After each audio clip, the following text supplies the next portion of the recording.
Na huyo mtoto Mwarabu ni nani? Ndio watoto Arabu. Watoto Arabu.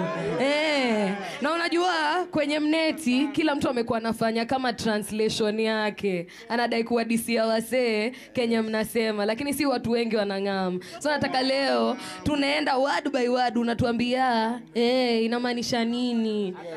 Tuanzie tu na hapo 14 supu. 14 supu. Top striker. Unaambiwaje? Kuna 14 wao. Sawa. Kuna ile tunaambiwa 14 maber. Hiyo unajaliwa tele. Ukasi mjaliwa kidogo pole. Sawa. So just 14 wao. 14 wao huyo mzungu atelewa. 14 ni 14 years, 14. Hapo sasa mimi nakupanga mtu wangu. Nimetulia. Mimi ndo the honor slogan. Nimekungam, nimekuelewa. Kwa email na nakupeleka. Mimi niko hapa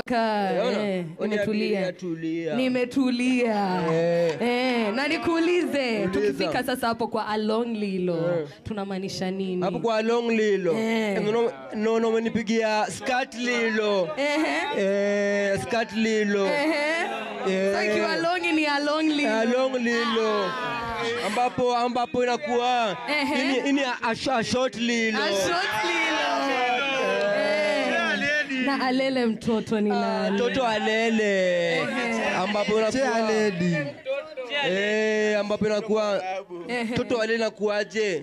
Unjua kuna ile mambo mogoka veve nini? Sasa kweli sio ni silando mwenzangu. Kabisa. Kuna ile mambo ile mamende nini? Ile mtoto kuna ile bibi kadogo kule hivi na kuhangaisha usiku.